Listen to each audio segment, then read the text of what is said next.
নমস্কাৰ মোৰ অতি মৰমৰ ছাত্ৰ ছাত্ৰীসকল। মই আজি তোমালোকক কম্বাইনৰ বিষয়ে আলোচনা কৰিম। যোৱা দুদিন ধৰি তোমালোকক মই ভিডিঅ' দিব পৰা নাই, তাৰ বাবে মই বৰ দুখিত।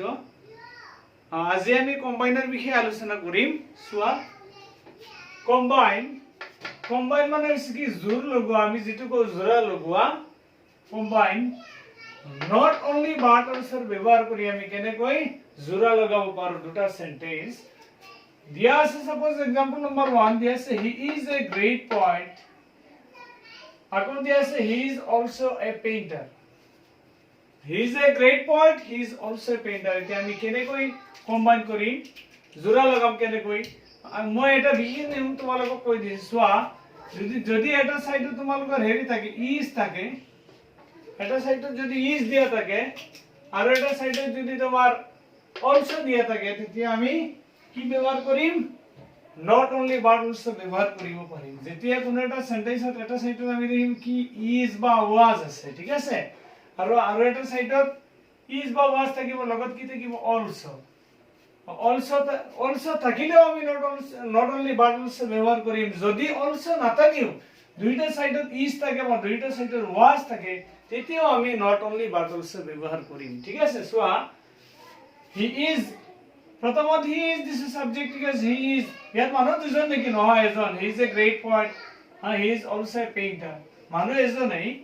মানে দিছে কি কম্বাইন দা ফ্ৰেন্ড সেন্টেন্স, এনেকুৱা পৰীক্ষা দিব, মানে জোৰা লগাব লাগে। তোমালোকক দুটা পাৰ্ট দিয়া থাকিব, পাৰ্টখিনি জোৰা লগাব লাগে। তেতিয়া আমি দুইটা সাইডে যেতিয়া ইজ দেখিছো, আমি কি কৰিম, নট অনলি বাট অলসো ব্যৱহাৰ কৰিম। আৰু অলসো দেখিলে তো অটোমেটিক্যালি হৈ যাব নট অনলি বাট অলসো।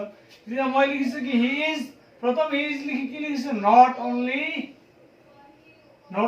পিছত থাকিল কি a great poet, মই লিখিছো a great poet, লগে লগে লিখিম কি বাট অলসো। he is আকৌ দিম নেকি, নহয়, যেহেতু ইয়াত থাকে মানুহ এজনে, হয় নে নহয়, সেইকাৰণে কি দিম বাট অলসো। বাট অলসোৰ পিছত আৰু কি থাকিল আমাৰ a painter, টো দিলো। চাই লও ভালদৰে, he is a great poet, he is also a painter।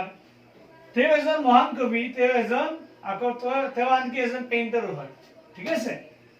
সেইকাৰণে আমি লিখিম he is দুইটা সাইডত ইজ আছে, সেইকাৰণে এটা ইজ দিছো, ঠিক আছে।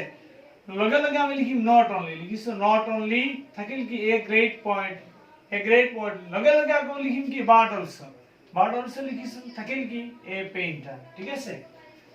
চাই লোৱা, she is a singer, she is a dancer also। কেতিয়াবা তোমালোকক দুইটা সাইডত ইজ দিয়া আছে, ঠিক আছে, ইজ বা ওয়াজ দিয়া থাকিলে আমি কি ব্যৱহাৰ কৰিম, কোনো সেন্টেন্সত কৰবাত দিয়া নাই, ইয়াত নট অনলি বাট অলসো এনেকুৱা দিয়া নাথাকিব, ঠিক আছে।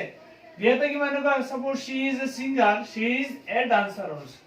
অলসো তো আমি লাষ্টটো পাব পাৰো, কেতিয়াবা আগতো পাব পাৰো, ঠিক আছে।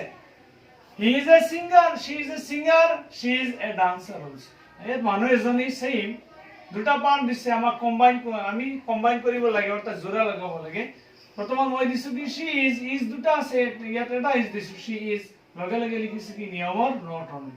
দুইটা সাইডত ইজ বা ওয়াজ থাকিলে কি লিখিম নট অনলি কি আছে এ সিঙ্গার দিছো, লগে লগে বহাম কি নিয়মৰ বাট also.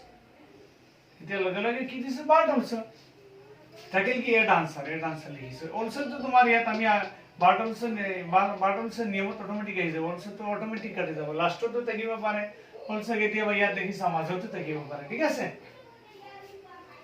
So he is honest, he is also sincere। আমি চিনিও পাইছো কি ইজ, মই মানে জাস্ট বুজাৰ কাৰণে তোমালোকক কৈ আছো, ইয়াত কোনো সংকেত মই দিয়া নাই। দুইটা সাইডত ইজ, দুইটা সাইডত যদি ওয়াজ থাকে বা লগে অলসো থাকে, তেতিয়া আমি কি ব্যৱহাৰ কৰিম, সদায় নট অনলি বাট অলসো। সেইকাৰণে মই he is দুটা দিয়া আছে, মই he is দিলো, ঠিক আছে, লগে লগে লিখিছো কি নট অনলি, কি হ'ব অনেস্ট, ঠিক আছে। অনেস্টৰ পিছত ফুল স্টপ দিয়া আছে, আকৌ ইজ আমি দিম নেকি, নহয়, অনেস্ট অৰ্থাৎ এই সেন্টেন্সৰ অবজেক্টটো লিখাৰ লগে লগে আমি নিয়মৰ কি দিম বাট অলসো দিম, লগে লগে আমি দিছো কি বাট অলসো, থাকিল কি সিনসিয়ার, ঠিক আছে। এটা বি নম্বৰ চোৱা, নাইদাৰ নৰ।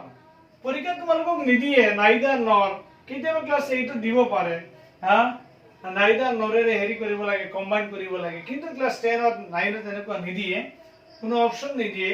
সাপোজ ইয়াত দিয়া আছে he cannot read, আমি দুইটা সাইডত কি পালো, ইয়াত পালো cannot, এইটো সাইডটো পালো কি cannot অর্থাৎ দুইটা সাইডে যদি নট দিয়া থাকে নেগেটিভ থাকে দুইটা সাইডে যদি নেগেটিভ নট দিয়া থাকে তেতিয়া আমি ব্যবহার করি neither nor ঠিক আছে লিখিছো হি ক্যান যেটো আছে ইয়াত দুটা সময় এটা কেন দিছো লগে লগে আমি নিয়ম লিখিম কি neither ইয়াৰ পিছত কি মানে এইটো নট উঠি neither হ'ব ঠিক আছে নটটো উঠি গল উঠি কি হল এটা নটৰ জায়গা neither লগে লগে ৰিটটো বহালো আকৌ আমি হি ক্যান লিখিম নেকি নহয় যেহেতু এজনে মানুহ হয় না নাই সেইকাৰণে কি লগে লগে নিয়মত দিম নট থাকিল কি রাইট এইটো রাইট লিখি দিছো ঠিক আছে দুইটা সাইডে যদি নট থাকে অর্থাৎ নেগেটিভ থাকে তাহলে আমি কি করিম neither nor ব্যবহার করিম হি ক্যান ক্যান দুটা আছে ক্যান আমি এটাই দিম হি ক্যান এটা নটৰ জায়গা neither দিছো ৰিড ঠিক আছে আৰু এটা নটৰ জায়গা কি হ'ব nor হ'ব থাকিল কি right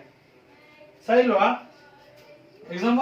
example number 2 I did not meet his friends তে আমি পালো এইটো সাইড নট দিয়া আছে আৰু এইটো সাইডত আকৌ কত দিয়া নট দিয়া আছে দুইটা সাইডত যদি নট দিয়া থাকে আমি কি ব্যবহার করিম অটোমেটিক্যালি আমি ব্যবহার করিম neither nor প্রথমত I did অক্সিলারি ভার্ব যেনেকৈ আছে এই স্বাক্ষৰৰ সময়ত মই কি দিছো ঠিক আছে I did বহাৰ লগে লগে আমি কি কৰিম এটা নটৰ জায়গাত কি লিখিম neither ইয়াত neither লিখিছো ঠিক আছে তাকে কি meet him আমি লিখিছো ঠিক আছে লগে লগে আকৌ কি লিখিম আমি নিয়ম নট লিখিম nor এইটো নটৰ জায়গাত nor হ'ব ঠিক আছে এইটো নট উঠি nor থাকে কি I meet his friends sorry মই meet to দিয়া নাই তোমালোকে দি দিবা nor meet ইয়াত meet to লিখি লবা ঠিক আছে neither meet his friends meet to মই পাহৰি গৈছো তোমালোকে meet to লিখি লবা meet his friends ঠিক আছে এতিয়া দিয়া আছে she does not know English she does not know French এতিয়া আমি লগে লগে পাইছো দুইটা হেতু কি দিয়া আছে not এইটো সাইডটো not